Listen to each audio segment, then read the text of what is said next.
جہنمیوں میں سب سے ہلکے عذاب میں جو مبتلا انسان ہوگا نا، اسے اللہ تعالیٰ پوچھے گا کہ آج جو عذاب کی شدت، ہلکے عذاب والا، سب سے بڑا نہیں، جس میں سب سے ہلکا عذاب ہو رہا ہوگا، اسے بلا کر اللہ تعالیٰ اس سے پوچھے گا، کہے گا بتا آج جو تکلیف تجھے ہے، اس تکلیف سے بچنے کے لیے ساری دنیا بھی تیرے پاس ہو تو کیا ساری دنیا دے کر بچنا چاہے گا؟ فدیے میں، بدلے میں کہ مجھے چھٹکارا مل جائے، ساری دنیا بھی دینے کے لیے تیار ہو؟ وہ کہے گا ہاں میرے رب، اگر ساری دنیا بھی ہو سب دے دوں گا، لیکن مجھے اس عذاب سے چھٹکارا چاہیے۔ اللہ تعالیٰ کہے گا تجھ سے تو میں نے دنیا میں اس سے زیادہ ہلکی بات پوچھی تھی، دنیا میں جب موقع دیا تھا نا تو میں نے تجھ سے اس سے بھی زیادہ معمولی بات پوچھی تھی کہ زندگی اللہ تعالیٰ کی عبادت میں گزارنا، اللہ تعالیٰ کے ساتھ کسی کو شریک نہ ٹھہرانا، تو وہ نہ کر سکا۔ سوچو بھائیو، آج ہم کیا کرتے ہیں؟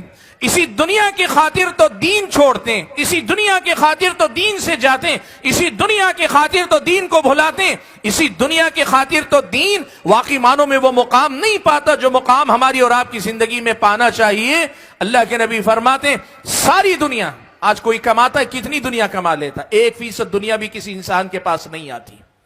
ساری دنیا کو آپ دیکھ لیں، پوری دنیا ملا کر 1% دنیا آدمی نہیں کما سکتا۔ اللہ کے نبی نے کہا 100% دنیا بھی اس دن ہوگی، وہ ساری دنیا دے کر بھی عذاب سے بچنا چاہے گا، اللہ پھر بھی چھٹکارا نہیں دے گا، اور عذاب اتنا شدید ہوگا کہ پوری کی پوری دنیا دے کر بچنا چاہے گا۔ سوال یہ ہے اللہ کے بندو، کیا ہم اور آپ آخرت کی کامیابی کے مسئلے کو اتنا ہی سنگین اور سنجیدہ مسئلہ سمجھتے ہیں؟ یا واقعی معنوں میں ہم اور آپ اللہ تبارک و تعالیٰ کے سامنے جواب دہی کا یہی ڈر رکھتے ہیں؟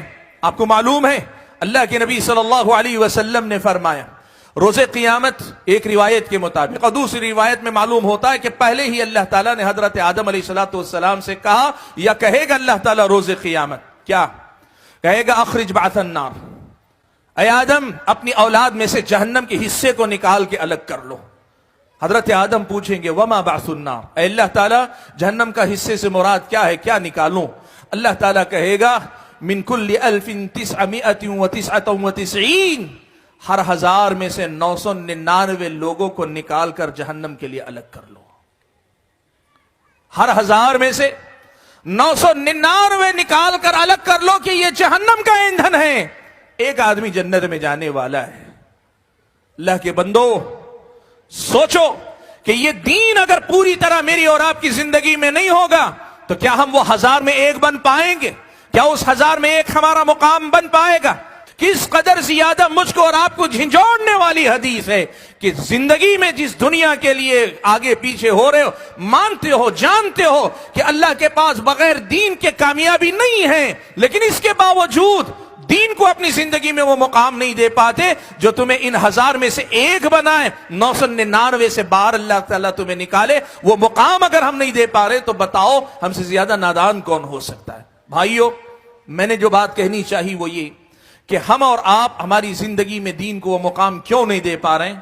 اس کی پہلی وجہ یہ ہے کہ آخرت کی جو فکر ہونی چاہیے نا، یہ جو بات ہم مانتے ہیں کہ بغیر دین کے اللہ کے پاس کامیابی نہیں ہے، یہ جو ہم تسلیم کرتے ہیں اللہ تعالیٰ کے پاس کامیابی دین کی بنیاد پر ہوگی، یہ بات محض ایک عقل کی بات ہے، ایک محض ہماری سمجھ بوجھ کی بات ہے۔ ہم نے مان لیا ہے کہ بات صحیح ہے، لیکن اسے اپنی روح میں اتارنا، اسے اپنی زندگی کی صبح و شام کی فکر بنا لینا، صبح و شام کا ایک جنون بنا لینا، صبح و شام تک کے لیے اپنی فکر بنا لینا، اس میں ہم اور آپ کمزور پڑتے ہیں۔ اور یہی وجہ ہے کہ کھیتی مانتے ہیں لیکن کھیتی کرتے نہیں ہیں۔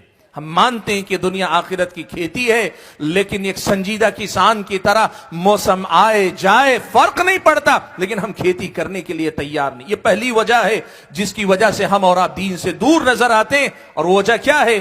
آخرت کی فکر جیسی ہونی چاہیے، یا پھر یہ کہ آخرت میں اللہ کے پاس کامیابی کا دار و مدار ایمان پر ہے، دین پر ہے، اس بات کو جیسے ماننا چاہیے، عملی زندگی میں جو مقام دینا چاہیے وہ مقام دینے میں ہم اور آپ ناکام ہیں۔